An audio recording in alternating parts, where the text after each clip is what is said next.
Hi everyone, welcome. So we'll get started. I think everyone's here now. Welcome everyone to this 2021 ASAL Patrons Lecture, which will be given by eminent Australian writer Amanda Lohrey on the topic Grand Designs, Writing the Domestic Dwelling in the Novel. Before we begin, I would like to acknowledge that this event is being hosted today from the lands of the Ngunnawal and Ngambri peoples. I would like to express my sincere gratitude for their ongoing custodianship of this beautiful place. I would like to pay my respects to their elders, past and present, and extend this respect to all First Nations people who are here in our audience today. I would now like to introduce Professor Kate Mitchell, who is the incoming director of the ANU Research School of Humanities and the Arts, to welcome us to ANU. Good evening. It's my pleasure to welcome you this evening to the ANU, at least virtually, and to the School of Literature, Languages and Linguistics, which is our host this evening. A particular welcome, of course, to Amanda Lohrey, who has visited ANU on a number of occasions previously. In 2009, she gave the annual Barry Andrews Address, and in 2016, we had the honour of hosting her as the H.C. Coombs Creative Arts Fellow. The H.C. Coombs Creative Arts Fellowship was established in 1964 at the instigation of Dr. H.C. Coombs, who was ANU's Chancellor at the time, to encourage and support creative work in the arts in Australia. Across its 50 years, the Fellowship has supported Australian writers, artists and performers such as Christina Stead, Judith Wright, John Percival, Arthur Boyd, Fiona Hall, Robin Davidson, Frank Morehouse, Gabriel Carey, Brenda Walker and Andrew Farris. It was during her fellowship that Laurie finished writing her novel The Labyrinth, which won the 2021 Miles Franklin Award. The Coombs Fellowship is just one aspect of ANU's long history of supporting Australian writing. This support began with the tenure of renowned Australian authors, including the poet A.D. Hope, who worked as an English professor at ANU until his retirement in 1968, and in the building that he gave his name to, the English program is still housed at ANU. And the literary critic, novelist and poet R.F. Brissenden, who published widely on Australian literature and was the first literary editor-in-chief of The Australian. ANU at that point was the focal point for the Canberra Circle of Poets, which included Hope and Brissenden, along with Judith Wright, Rosemary Dobson, and other esteemed Australian authors. Since then, ANU has continued to support Australian writers in a number of ways. We've hosted authors including Melinda Bobbis, Kim Mahood, and Melissa Lukashenko, and of course, Amanda Lohrey, as well as teaching Australian writing across our courses, producing and promoting research on Australian literature, including by editing the scholarly journals Australian Humanities Review and Australian Literary Studies. And we've supported a new generation of Australian writers in our creative writing courses and our honours and PhD programs. We're now in the process of establishing the Centre for Australian Literary Cultures, which showcases ANU's continued commitment to the future of Australian writing. Amanda Lohrey is a distinguished Australian writer. Her body of work includes 7 novels, a collection of short stories, and a substantial body of short fiction. In 2012, she was awarded the Patrick White Award in recognition of her achievements across her career. Since then, her contributions to the field and her reputation have only grown. Her most recent novel, The Labyrinth, has been widely acclaimed. We are delighted to have her with us this evening. To introduce us to her more fully and to her work, I'll pass you back to Julianne. So it is my absolute pleasure to introduce Amanda Lohrey to give tonight's ASAL Patrons Lecture. Before I do so, I would like to thank the ANU School of Literature, Languages and Linguistics, the Association for the Study of Australian Literature, and the copyright agency Cultural Fund for their support of tonight's event. As Kate said, Amanda Lohrey is an eminent writer who has made a significant and sustained contribution to Australia's literary landscape and public intellectual life. Her body of work includes 7 novels, a collection of short stories, and a substantial body of non-fiction. Her novels to date, published between 1984 and 2020, include The Morality of Gentlemen, The Reading Group, Camille's Bread, The Philosopher's Doll, Vertigo, A Short History of Richard Kline, and of course, The Labyrinth. Her non-fiction includes book reviews, political commentary, and 2 incisive quarterly essays, Groundswell, The Rise of the Greens, and Voting for Jesus, the Christian Revival in Australia. In 2012, she was granted the Patrick White Award in recognition of her achievements across her career. Her most recent novel, as Kate mentioned, was shortlisted for the Prime Minister's Literary Award for Fiction, the Queensland Literary Awards Fiction Book, and the Age Book of the Year, and it went on to win the 2021 Miles Franklin Award. This was, to my mind, a long overdue honour for a writer who has spent 4 decades chronicling questions at the heart of Australian political and social life. Her work is willing to ask difficult questions about how we live our lives and why. It combines ambitious formal experimentation with prose that is notable for its clarity and elegance. I'm so pleased to be able to introduce her to you all this evening and to invite her to present her lecture, Grand Designs, Writing the Domestic Dwelling in the Novel. Over to you, Amanda. Yes, I should probably say where I am, which is on the northeast coast of Tasmania, where I live, and which is the land of the Palawa people, who used to come to where we are now every winter. And the women would dive off the cliffs here for seafood. The men didn't do any of that, only the women. And I want to acknowledge their continuing presence here and their support of this environment and the sustainability of this land. Firstly, some thanks. It's obviously a great honour to be the subject of a symposium. And I want to thank ASAL, all at ASAL, and especially Julianne Lamond and Jenna Mead, a formidable team for organising this. I listened in today to all of the papers that were delivered, and I have to say I found them astonishing. Those of you who know me will know that it takes a lot to render me speechless, but today came pretty close. I knew I'd find it interesting. What I didn't expect was that I would find it a revelation, and I want to say a bit about that. For those of you who are listening in and didn't listen to the papers, I think it will still be of interest. The calibre of the critique was absolutely first class, and I learned a lot. I learned a lot about my own work, and I just want to give a couple of examples because they speak to the role of critics in the literary world, and they speak to how writing works and how writers work. I could mention every single paper, but I'll just mention 2 because of the constraints of time. In the first one, Stephen Mukey alluded to the doll's house in the novel and said, well, you know, obviously a reference to the famous play by Ibsen, The Doll's House. And I was shocked at that because I was unaware of that. And yet when I thought about it, I saw 3 productions of The Doll's House in my 20s. The play meant a great deal to me. Then I forgot about it, and then it resurfaces in my work, but it slips past the editorial mind into the text, unbeknownst to the controlling author. The second example was Monique Rooney talking about the character of Daniel as the Minotaur in the Labyrinth.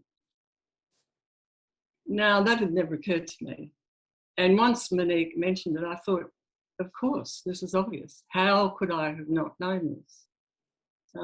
How could this not have occurred to me? How could I have not been conscious of this at the time? I think the answer is in Jungian theories of the unconscious, that there are these deep archetypes that reside in our unconscious and that manifest at certain moments when it's appropriate without our will getting in the way. And these are 2 very good examples. But also, I think those 2 examples give an illustration of the role of the critic. What a good critic does is they don't dance around the fringes of the work. They deepen the work. They enlarge the work. They, in a sense, co-create the work. in ever new and interesting ways. And I was reminded of that once again, and reminded that I might be the author, but I am not the authority on the work. So thank you to all those presenters. It was an unalloyed joy to listen. It's such elegant arguments, such beautiful writing. I almost feel I should tear up my notes for this, my so-called lecture, and just express my appreciation of the quality of this work. However, I have a commission, so I will press on with it. The subject of the talk is grand designs, writing the domestic dwelling in the novel. It may seem a very limited subject, a very small domestic subject, but I think there's a great deal about it which passes unremarked and which interests me a great deal. So I'll begin with a little bit about my own domestic setting. If I go to the side here, I want you to look at two objects in my workroom. There's a picture on the wall, which was done by a Korean artist, Ok Chung, and it's a picture of a village shaman in a Korean village, and Ok told me that the shamans in Korean villages were invariably women. Very beautiful picture, I'm very fond of it. On the bed is a rug, which is normally on the floor of my room. It's a Turkish rug. I put it up here so you can see it, because I want to tell you a story about it. I bought it at an auction to mark my 70th birthday. And the auction was a very interesting event. It was attended by a lot of affluent barristers and surgeons, and they bought all the expensive rugs and I bought the cheapest one, which, as it happened, was the one I liked best. The auctioneer was a very experienced dealer in rugs. He was an older man. He travelled the world. He knew the regions where rugs were produced.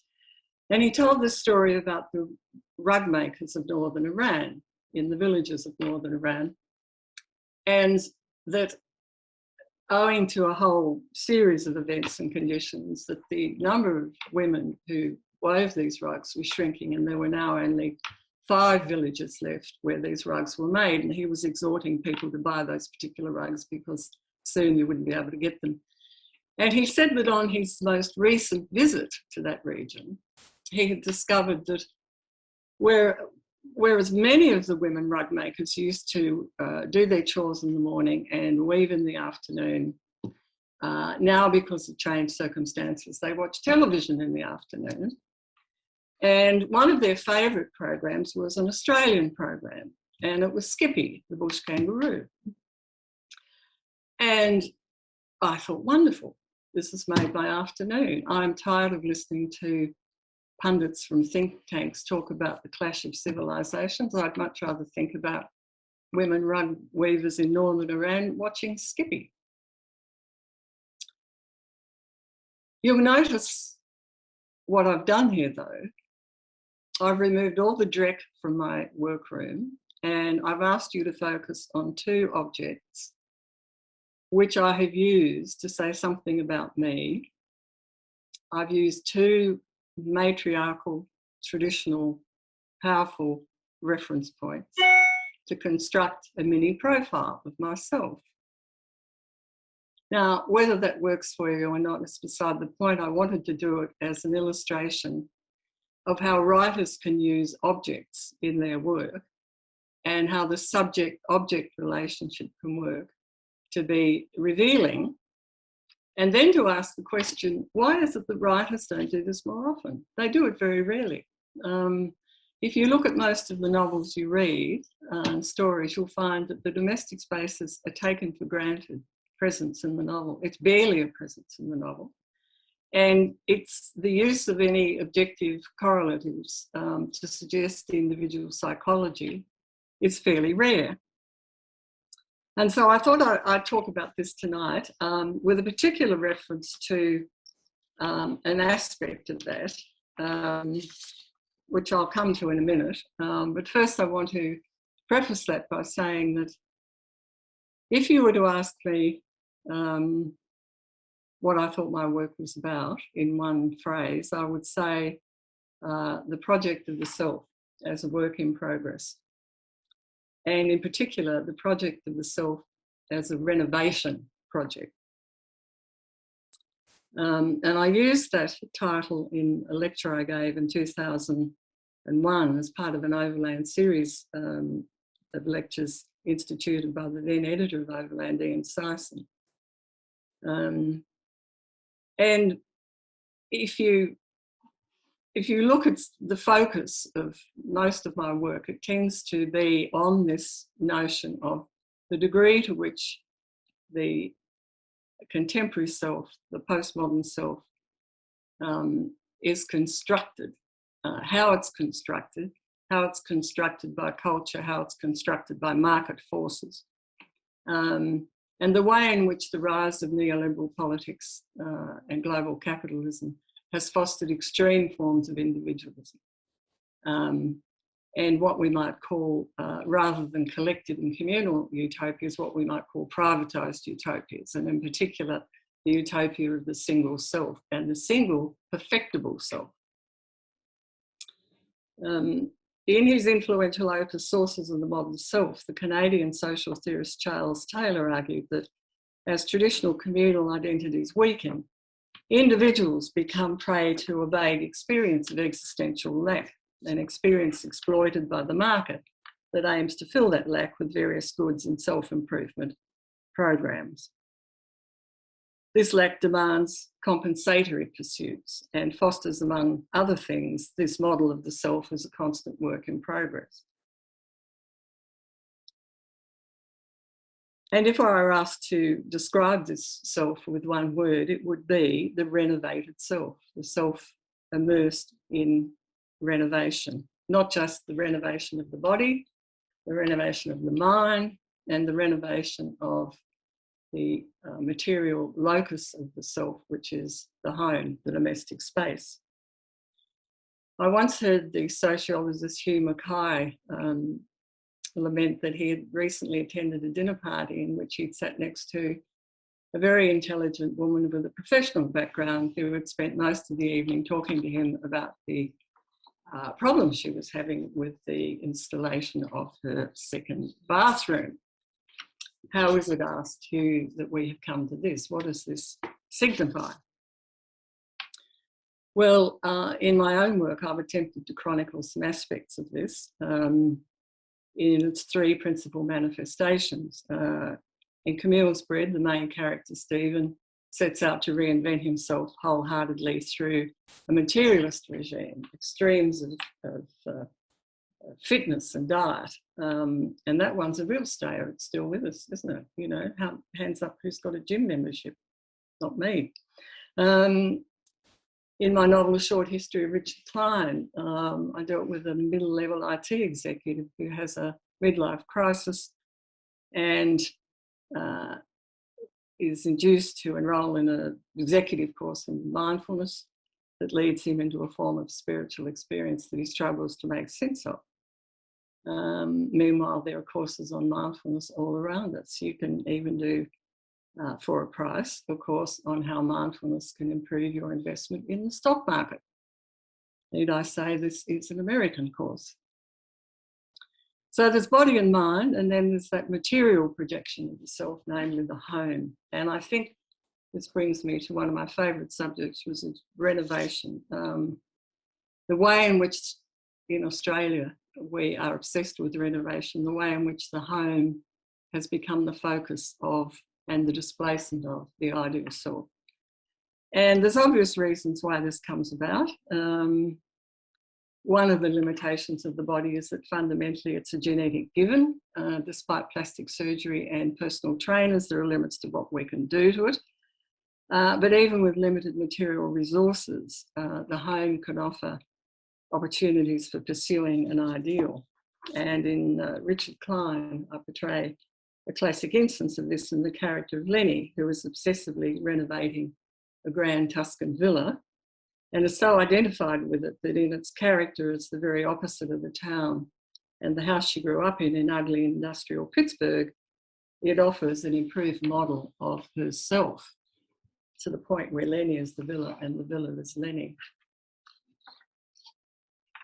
The poet W.H. Auden lampoons this syndrome in the poem Thanksgiving for a Habitat, where he writes in reference to the palace at Schönbrunn in Vienna, for example, that typically it's someone's idea of the body that should have been his, as opposed to the flesh mum formulated couldn't.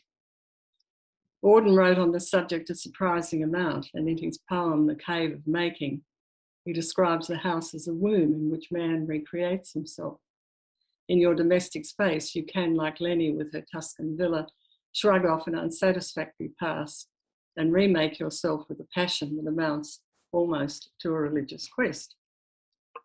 And this analogy of the human body with a house is nothing new. It dates back at least to early Christian times.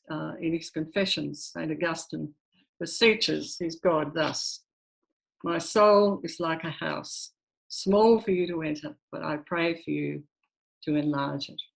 In other words, an altogether different model of renovation. It was in the early 1980s that this obsession with renovation began in earnest, when both renovation and restoration became serious matters, reflected now in the popularity and staying power of programs like Grand Designs and The Block. Anyone who's watched Grand Designs over time will know that we're not watching people build homes, we're watching them construct secular temples. And the household gods they install are remodeled versions of their old selves. There's space, which is amorphous, what the Romanian philosopher Mircea Eliade described as a formless fluidity. And then there's the specificity of place. And if place is space plus meaning, then any house or home is a sign open to interpretation as a reflection of both its owner and its times. And we've all done this thing when we visit someone's home for the first time. We read off the objects in the home as revealing of their psychology. Someone has a very large collection of miniature cars. Maybe they have a $2,000 coffee machine. Maybe there's no books in the house, but there are 3 paintings of dragons, all of which are signifiers of character, of meaning. How do fiction writers respond to this? Well, hardly ever. Isn't that surprising? It is to me. Why is this? I think, to begin with, in the English novel,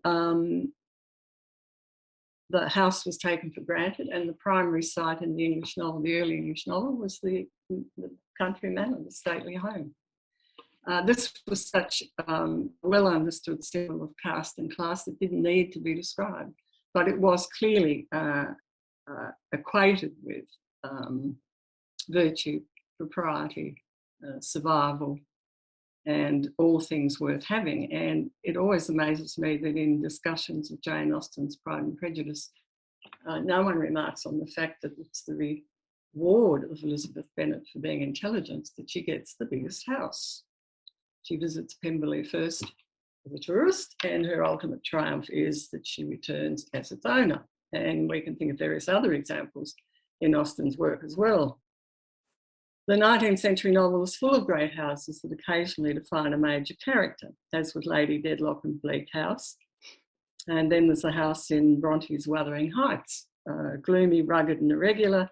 It stands in for a wild Dionysian version of the romantic sensibility, as opposed to the bloodless classicism of the Linton Manor down the road. What we rarely get is the vivid domestic detail of Miss Havisham's boudoir in Great Expectations, where Dickens' description of that room tells us everything we need to know about Miss Havisham's psychology and her history.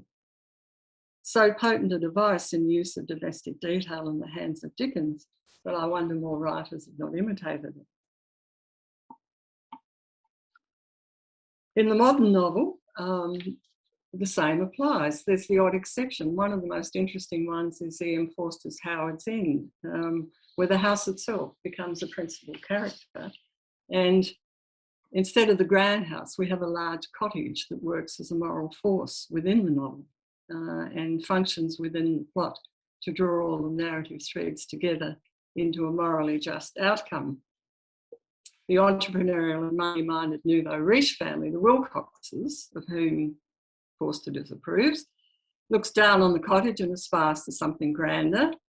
And the paterfamilias Henry Wilcox buys a stately home in the countryside to acquire status, in his own words, lock, stock and barrel, complete with the family portraits of the previous owner.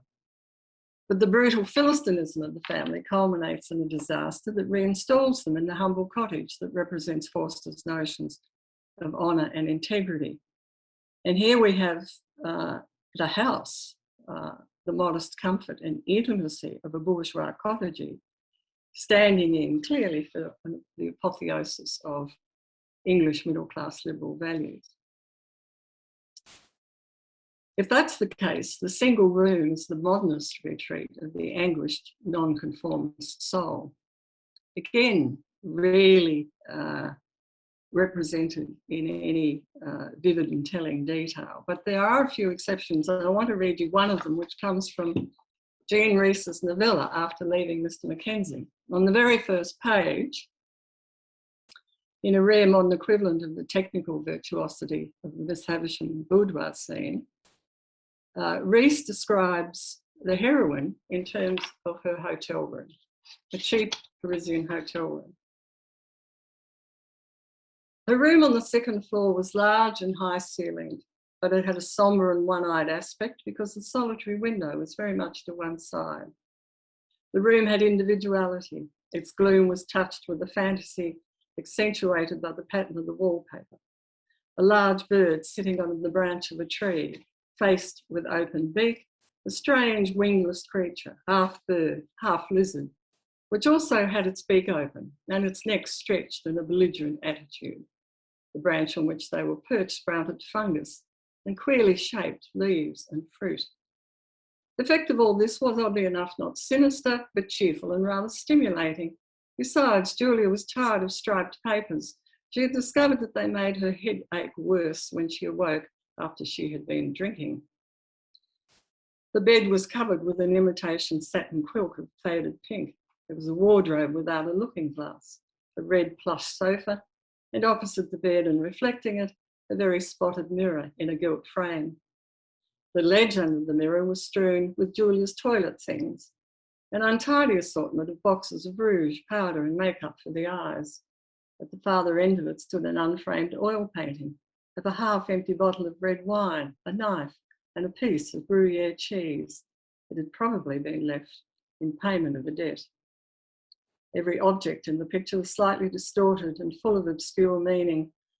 Lying in bed where she was unable to avoid looking at it, Julia would sometimes think, I wonder if that picture's any good.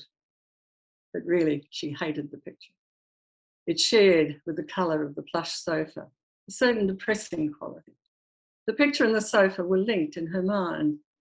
The picture was the more alarming in its perversion, and the sofa the more dismal. The picture stood for the idea, the spirit, and the sofa stood for the act. Now, that is a virtuoso performance in which everything you need to know about Julia Martin is there in one page in the description of a room. The entire novel is there. You almost don't have to read the rest. But Rhys, being the compelling writer she is, you read on. Why don't writers pull off this trick more often? In his book, Home, the Polish historian Witold Rybczynski traces the evolution of the idea of the home, and especially of the notion of domestic privacy, which he observes is coterminous with the historical development of individual self-consciousness. The home was once an entirely social space where work, eating and sleeping and meeting with visitors took place in one big space. What mattered was the external world and one's place in it. Life was a public affair. People worked at home. There were no corridors and houses. You passed through one room to get to the next.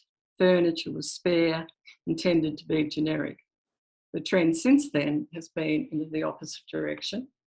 Furniture begins to become part of the decoration of a room, and eventually it becomes an aspect of individual identity.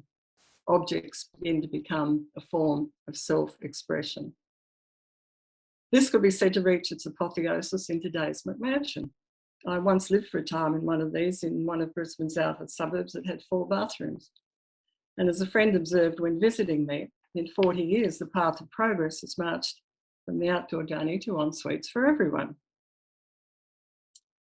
Frederick Jameson, with characteristic Marxist scorn, is dismissive of this as the shrinkage of the great collective communal projects, political projects, into privatised projects of individual psychology. But I think this is a little harsh. I think you can interpret this process of privatisation in two ways. I think there's what I think of as the paranoid narrative, which is the question of retreat into the home and safety, the desire to come to terms with the dangerous environment by exercising compensatory control over a single aspect of the life world.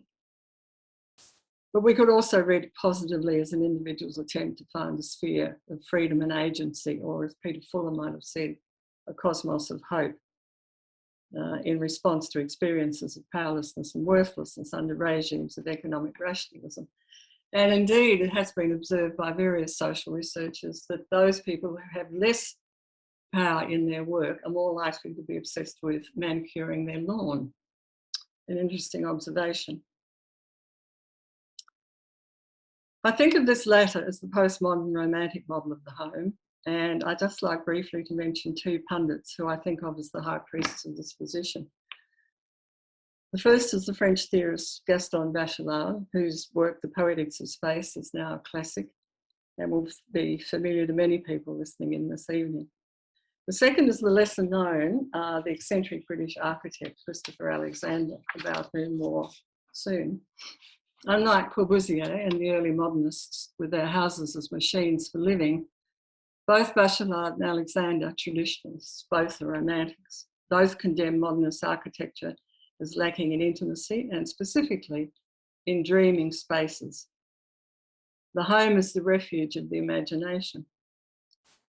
Dreaming spaces are among the primary sites of refuge from the brutal materialism of the industrial world and of commerce. This is the house as a nest with nooks and spaces that foster the spirit. For Bachelard, the chief benefit of the house is that it protects the dreamer. This, however, is pre-digital technology that he writes of, pre the home, the movie room, an atrocity that I can scarcely bear to contemplate. And here we are in an age when not even going to the movies is less and less of communal experience. But Christopher Alexander, a British architect in his late 80s, Professor of Architecture at Berkeley, takes it a step further to develop a theory that elevates the space of the home onto the metaphysical plane. The home is the mirror of the soul.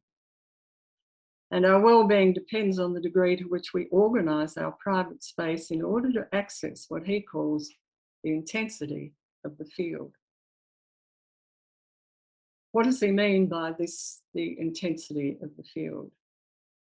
What he means is that space is inherently alive. It is not just a collection of objects that we read of and that we console ourselves with.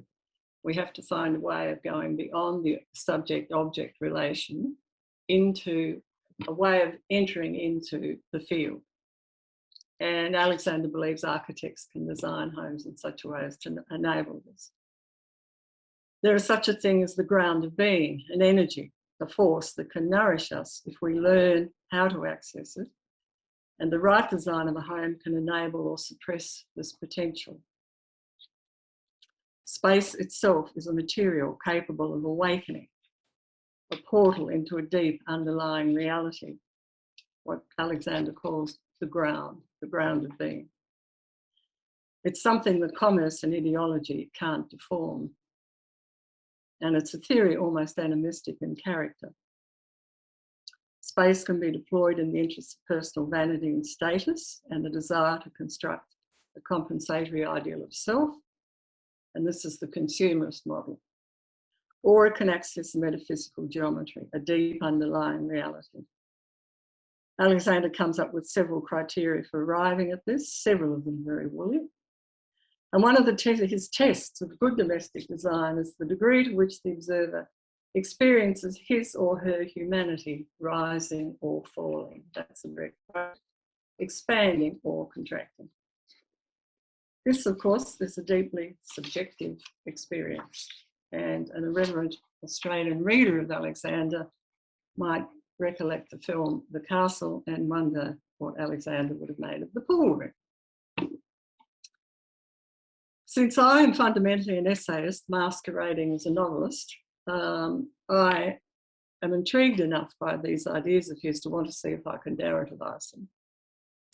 And so to my current work in progress, in which a middle-aged couple, after years of conventionally renovating their Federation villa, are forced by their losses in the global financial crisis to sell it and to buy a country church at a bargain price. Here they set out to reinvent the church as a domestic home and to reinvent themselves in the process. They have to start again, only this time they've inherited a whole new cosmos of meaning, beginning with some exquisite stained glass windows. And here the pastoral shepherd is Jesus in one of the windows. When you think about it, the conversion of a church is the ultimate act of privatisation. They are being sold off at a great rate, and while I'm not a Christian, I find this bizarre. And I've asked myself, what's at stake? What's involved? How do you go about such a project? What does it do to you in the process? And dear reader, that remains to be seen. Thank you so much, Amanda. Please, everyone, join me in thanking Amanda for that fascinating talk. So much to think about there. I have opened up for questions, if you'd like to ask any questions in the chat or in the Q&A function, but I thought I might use the chair's prerogative and ask the opening question, Amanda, if you don't mind. And that is, I was wondering what you make of the role of the home in relation to the natural world. I'm thinking especially of the birds that we see incurring upon the physical space of the home, especially in the Labyrinth, but also in Vertigo, that relationship between the home and the natural landscape that these homes are set in. So I just wondered if you could say a little about that. Well, Auden writes interestingly about this, and he says that the home is a refuge from nature. We can't handle nature. We build walls around ourselves to protect ourselves from nature and to create a kind of fake nature in the domestic setting. What I find so interesting in modern architecture now is the fashion in these glass boxes, where people build these homes with wall-to-ceiling glass in order to create an illusion that they're actually living in nature, and there's virtually no barrier between them and the bush. And I think this is all part of the reorientation of so many people towards nature. They want to feel a part of it while feeling at the same time protected from it. And there's that Australian architect, Richard, I'm going to forget his name, Richard, someone will remember it, who builds houses in the bush with rooms that open in and out, and so that the pythons can creep in while you're sleeping, that kind of place. And this kind of slightly zany attempt to to merge indoor and outdoor. Mm-hmm. And that seems to me to be part of the changing relationship we have to nature, that it's not a fortification, it's not the traditional English house that we see in Australia with small windows and roofs to keep the snow off, the snow we don't have in the cities. Keep the light out of the living room so it doesn't fade the carpets. It's a revolution, it's a repudiation of English architecture, an attempt to develop an Australian vernacular style that embraces the environment. Thank you. We have a question from Alice Grundy, who notes that gender is a big concern in writing the domestic space. She writes that Franzen is often named as a male author who can write about the domestic sphere without being just a feminized space. What relationship do you see between gender and the writing of domestic space? Well, it's considered the domain of women for obvious reasons, because traditionally men went out to work and women stayed at home. But this is increasingly not the case. And as I say, one of the the most virtuosic examples of writing the domestic space is Dickens. He was a bloke. Admittedly, he's engaged with portraying a pathology rather than an ordinary home, although there are many aspects in Dickens's novels of a benign domestic space. We think in David Copperfield of The Boat.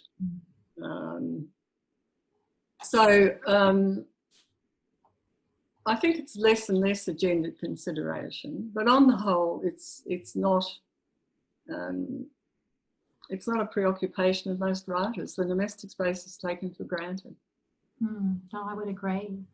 We also have a question from Moya Costello saying, what do you do about a mobile life, which has become mobile for various reasons, like love, responsibility, work, let alone for refugees or other displaced people who are forced to move? Well, the ordinary affluent Australian who leads a mobile life packs up their sacred objects with them, don't they? Their favourite photos, pictures, cushions, rugs, shawls, and wherever they settle, they set up that projection of self. That's what they do. What immigrants do is a whole other sphere and not normally the subject of novels. They live with donated items, but gradually over time they transform into something resembling another self, an immigrant self. And how that plays out, I've noticed with Indian friends who immigrate to Australia that they furnish their very new houses with traditional Indian furniture, for example. But I suppose I have an extension on that question, and it came out of the conversations we were having in a symposium today about the figure of Yoko in The Labyrinth. And where does he fit into, I guess, this sense of the renovation of the self, and especially that idea of the home, you know, as someone who lives a very rootless life in many ways and for real reasons. Where does he fit in within this sort of schema of how we might seek to renovate ourselves? Well, he's not interested in renovating himself. He's a kind of holy fool. He's elusive, he's on the road, he can't be tied down, he lives in a tent, he disapproves of consumerism. He has a school which he's willing to put at your, use on your behalf, but only under conditions he approves of. And he has strong views about. So he doesn't fit into this really, but he approves of Erica's house because she hasn't renovated it. And it's a cobbled together, unpretentious house.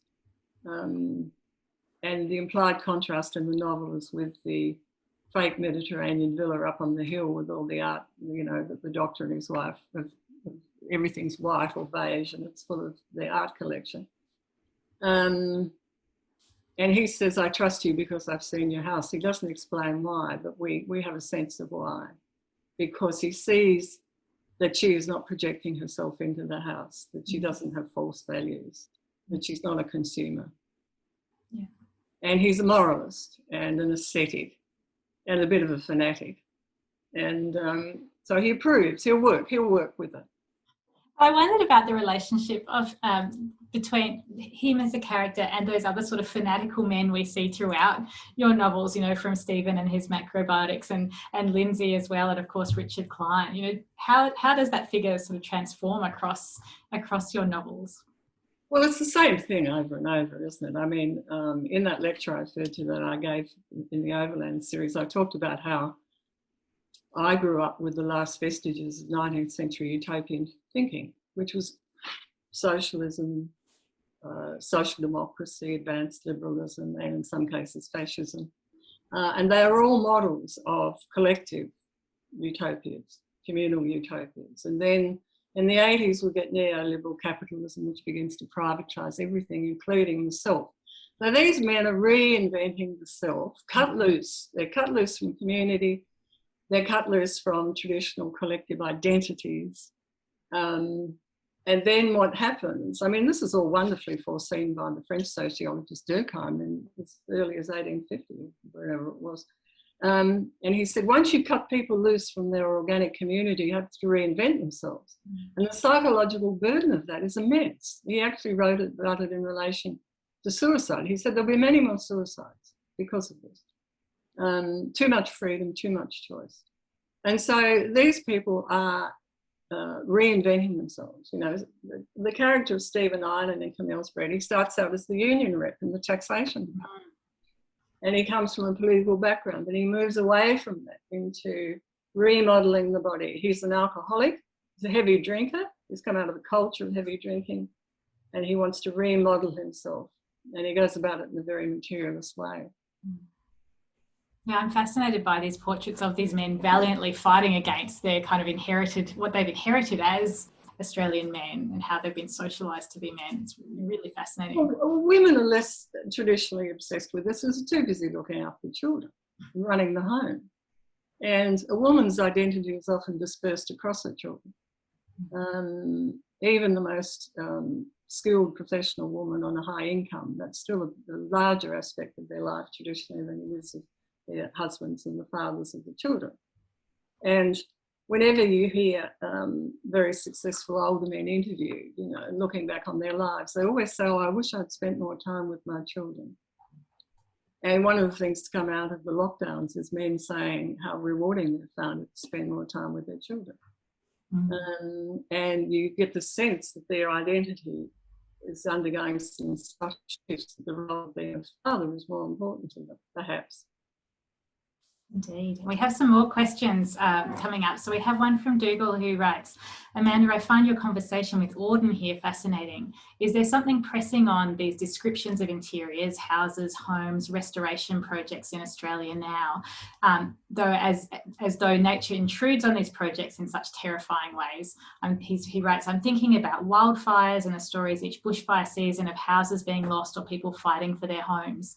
And he writes, the reading group has these fires threatening everywhere, which now reads quite prophetically now, unfortunately. Yes, I'm not sure what the thrust of that question is. It's an interesting observation. What's Dougal actually asking? I think it's a question about whether part of this investment in the home and the renovation of the home, how that fits within this sense of the home as being under threat from nature, especially as a result of climate change. That the home is now under threat in ways that it may not have been. Well, it's the ultimate threat. We're going to spend millions shoring up beaches in order to preserve really a handful of homes in the Gold Coast or wherever. But so important is this in Australian cultural art. Because we've always been a small population with a lot of land, we've had the luxury of the home and the land. Whereas in Europe, of course, with very dense populations, even upper middle class people lived in apartments, still do. Many of them don't own. I've got a friend whose father is a Dutch in Amsterdam, never owned a house in his life. So a lot of this is peculiarly Australian, and because of this luxury, this immense luxury we've had of space and ownership. And in Britain, the amount of social housing for many years was a very large percentage, a significant percentage, although Mr. Thatcher changed that by selling off social housing to a large degree.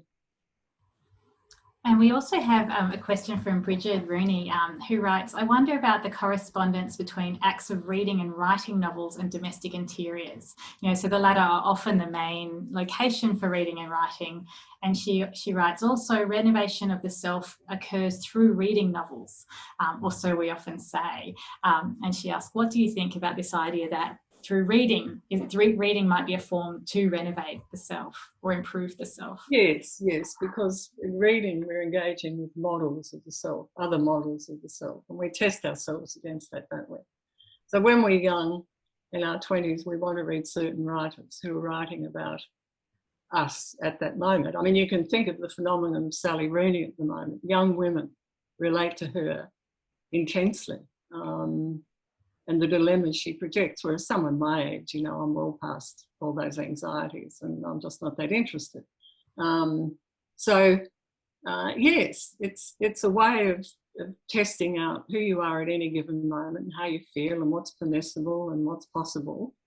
And the writer sets up these models for you. And if you don't like them, you put the book down. That's right. Very, very, very straightforward, but also very revealing, because you'll love a book, you'll give it to a close friend, you'll say this is a wonderful book, they'll read it, they won't like it, and then you realise that your secret self and their secret self have there's considerable differences between them. Because you have responded to something that to them is a non-event. So yeah, reading's immensely revealing. And it's something you see very much in the literature classroom. It's what makes teaching literature so wonderful, as well as yeah, that's why you can't tell people a book's good if they don't like it. Exactly, indeed. And we also have a question from Elizabeth. Do you have any thoughts on the compulsive desire to imagine inhabitation? This idea that every vacant home is a possibility, whatever the context. Yes, well, it is. In this work in progress of mine, one of the characters is a psychologist, and one of the first things he does in therapy with a client is get them to describe the home they grew up in, and then get them to draw their ideal home. And then he talks about what this tells him about them. And I think if any of us did this exercise in our book club, we'd learn a lot more about each other. Indeed. Absolutely. We have a question from Belle here.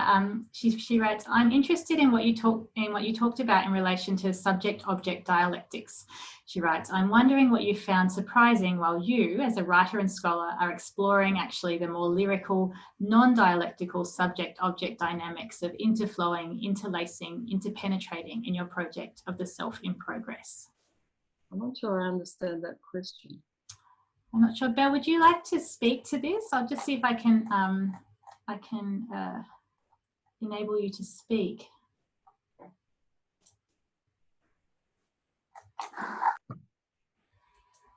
Hello. Hello. Would you like to speak to this? Yes. I'm just listening. Oh, we can't hear you very well, I'm afraid. We may have to move on to another question, I'm sorry, or you can clarify in the chat. Sorry about that, your audio isn't... Can I say something can I comment on something that arose in the papers, just while I think of it? Of course. There was some discussion about, in the Labyrinth and Vertigo, the town is called Garranella. And there was some interest in why it's called that. And I think maybe I should explain that all I wanted to do was invent a name that sounded like Ulladulla or Wagga Wagga, so that it wouldn't be a particular place, because then I'd be constrained by the geography of that place, and I want to have a place where I can move characters around as I like, have ultimate freedom, so I don't want a real place. But ironically, my stepdaughter Zoe, who is Indigenous, told me that in the Yellana language, and Yellana are one of the subgroups of the Kalkadoon in northern Queensland, Garani means fish and Nara means stick. And fishing with sticks is the most difficult form of fishing there is. So she was immensely amused by my so-called inventive town, and thought that the idea of difficult fishing somehow fitted the novel. So Bronwyn Levy's point about, how names have endless ramifications is borne out by that. I love it. Difficult fishing. There's a lot to be said there. We also have a question from Gail Jones, who says, "I wonder if you could say a little more about your interest in Bachelard." She writes, "Poetics of space is such a different model of habitation and imagination than the neoliberal possessiveness that you acknowledge here." Yes, I love him. I just love him. He's so sort of poetic. I love his critique of modernist architecture, that it's soulless, that it's horizontal, that it has no verticality, it has no attics, it has no cellars. And even the greatest, tallest apartment tower is a horizontal phenomenon. And that there are no spaces where the imagination is protected or fostered by a nook. Everything is open, exposed, two-dimensional. And his critique of the straight line, the way in which the curve and roundness speaks to something essential in our nature. The labyrinth, of course, the traditional labyrinth, not the Roman ones, is an exercise in roundness. And the archetypal images of regeneration, the fern, the frond, the uncurling of the frond. So he writes beautifully about the role of curves, the breast, the circle, the mandala. I think he speaks to a dimension of how we respond to space that modern architects never talk about. Even the so-called radical and progressive ones are mostly speaking about relating to nature rather than to amplifying interiority and dreaming and the other dimensions and resources of the self. How does the house help us to draw on those and foster those? It may not be by having wall-to-wall glass surroundings. In fact, I think he would disapprove of that. I would like to pick up on what you mentioned just there in relation to dreams, because this was something that came up as well in Stephen Mucke's paper this morning, and it's something that critics have noted about your work, and it's something I've always found courageous about your work, is that you're willing to write the dream into the narrative, and that is a sort of unspoken rule of writing, that you should not write a dream. Who was it who said, you write a dream, you lose a reader? And I wonder what you think about the importance of the dream, or the role that the dream plays in your novels. Well, they're very important for me because for a number of reasons. I'll go through them. First of all, I think if you write within the conventions of realism, you can end up with a flat naturalism. And it's really incumbent on you to suggest within those conventions other dimensions of the real, hidden dimensions of the real, possible dimensions of the real. And the dream is an obvious one, because it has its own logic, its own power, its own magic, its own primal force. It's very important as a writer, I think, not to put your own dreams in, because they won't have the charge for the reader that they have for you. So you've got to carefully construct a dream which is on the surface illogical, but binds together certain threads of the novel or amplifies certain moments in the novel.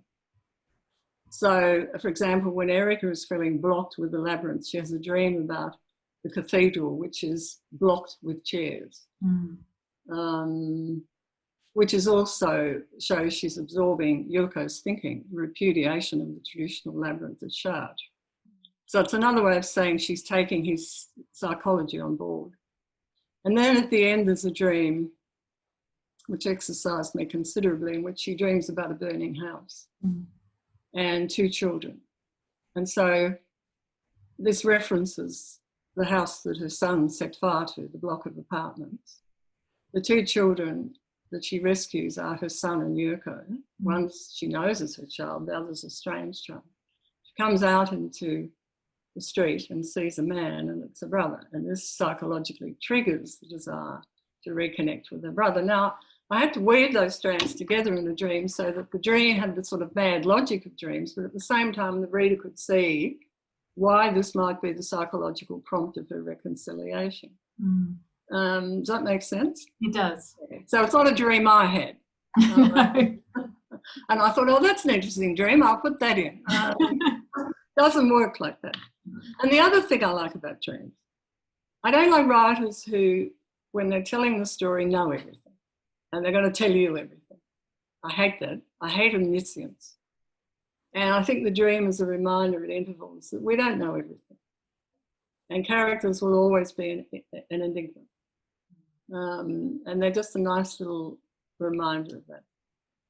I love that about your work, the way that the novel doesn't give us that full sense of a character, but we have this really, I think, true to life sense that these characters don't know themselves very well. No.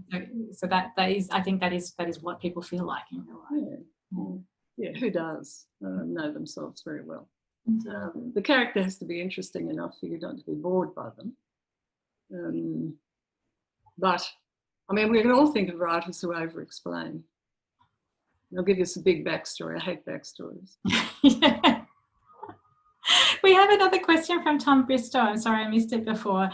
Tom asks, what of Mary Wollstonecraft and the domestic space? What of it? Tom, would you like to speak to that? I can allow you I'd like to hear Tom on this. Hang on. Would you like to speak to that, Tom? Yeah, that's okay. Thank you. Well, look, I think probably Marina Warner is a figure that's closer in your thinking than Mary Wollstonecraft, Amanda. But I'm just wondering what you think about the way a feminist theory of the woman performing in a space, which Wollstonecraft starts her treatise off, if that's a relevant framework for you, or you come in at the domestic slightly differently. I'm not familiar with it, Tom. Could you elaborate? Oh, we're going to be here for some time, but just Mary Wollstonecraft's sense of the unfolding faculties of a woman and how she might educate herself and how she might play a particular role that's different to the one that's been prescribed her, really. So it's really trying to encourage women to work and think in ways that they haven't had the opportunities to make that something that they champion themselves. So it's really quite progressive, I think, in the confidence that she's trying to instill in their imagination. Yes, well, you've sent me back to her. It's a very long time since I read Mary Wollstonecraft. I was in my 20s and I don't have much recollection, so I'll have to revisit that. Okay, thank you. We have one more question. It's from Rebecca Carpenter, who writes, what are your thoughts of declining houses and declining people? You know, this is not a new idea, but some contemporary authors conflate female aging bodies with material and domestic deterioration. You know, that the same vocabulary is often used for both. And she writes, you didn't do that in the Labyrinth. Thank you. I don't know who these authors are. I think there's two manifestations of this in real life, as it were. One is that the older woman perfects the house. They have the resources, the time, the experience. Their taste has evolved. They know what they like. The other model is the demented woman, the hoarder, around whom the domestic space disintegrates. They're no longer in control of it. I'm not familiar with work where an ageing body and an ageing house are equated. I would find that objectionable and unrealistic and accurate. Yeah. But that doesn't mean to say an individual writer wouldn't have the right to construct a particular instance. Of course they would. Indeed. We have another question from Michael who writes about, actually this was a scene that came up a little bit in discussion today. In the Labyrinth, he writes, I thought the scene in Erica's aunt's flat in the tower block had this serenity to it. Their relationship seemed so harmonious and yet the scene was so fleeting.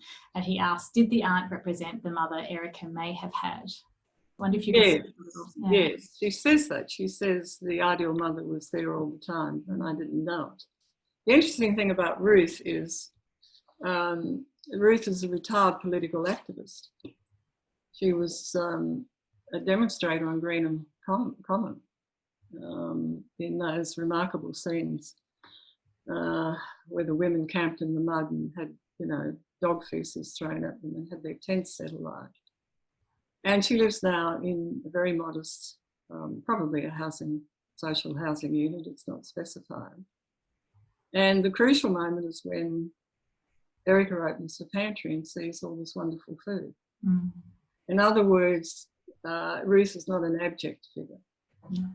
She's a low-income figure. She's a figure who lives alone, but she's not abject. Mm. And this is signified in her full larder.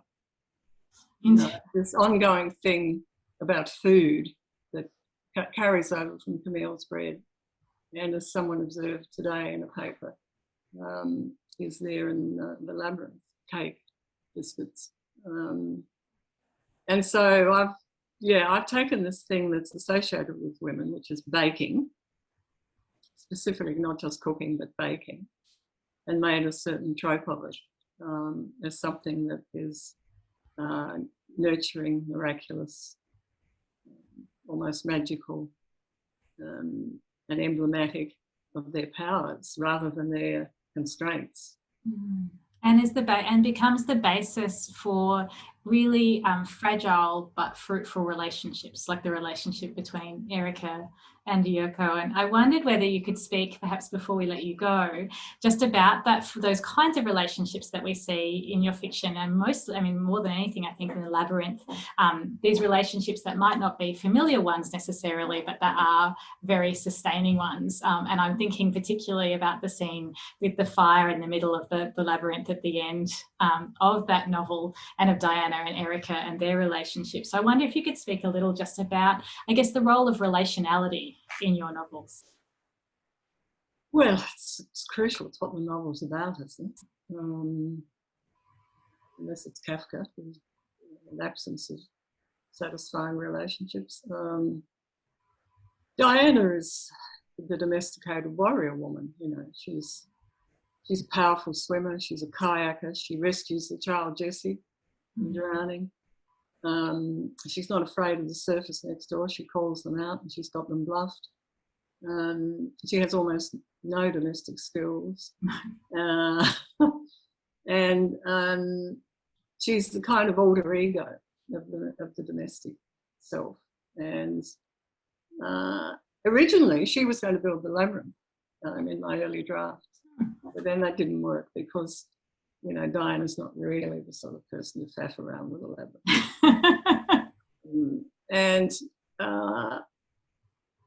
so I transferred that across to Erica, who had more reason to do it. And then the whole thing evolved, you know, as these things do. You start off with a collection of fragments and then hope it'll all come together at the end.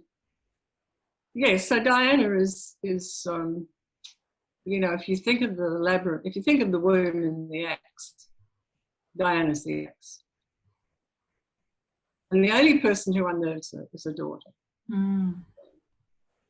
which is classic. Yeah. Yes, indeed. You see really tough women reduced to nervous wrecks by their children. I remember once reading a profile of the editor of Vogue, Anna Wintour, famously steely, authoritarian woman, who apparently dotes on her daughter and is putty in her hands. And I remember thinking, typical, you know, that's classic. I wondered what you made of Monique Rooney's discussion this morning of her reading of the Labyrinth in terms of the fact that Erica can't save her son, and that she realises that there are limits to her power as a mother. Well, I think to some degree she does save her son, because in fostering his artistic practice, she persuades him to this eventually, he is able to create a safe place for himself in prison with this father figure he discovers, and drawing portraits in the library. He's in a better place than he was when he started, isn't he?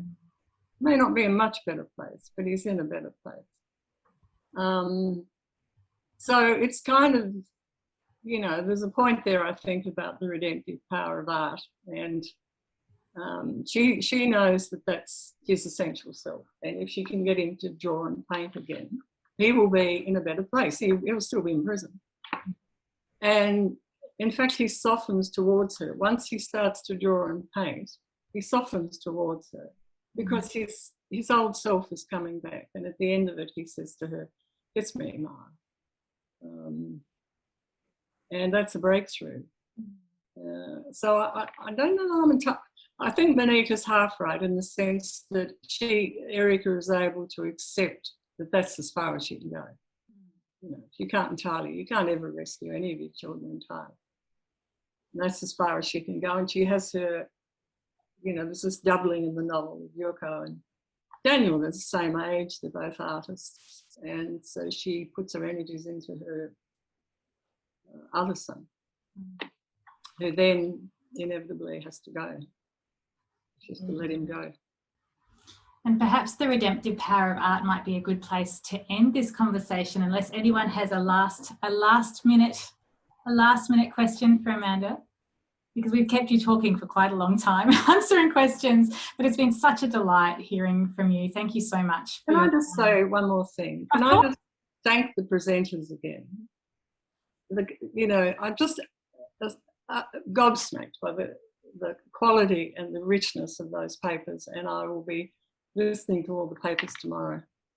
Thank you, Amanda. And just to explain to those of you in the audience who might not know, what we're talking about here today was the first of a 2-day symposium that we've been hosting online here from ANU, and we just had some absolutely wonderful papers on all different aspects of Amanda's work and career.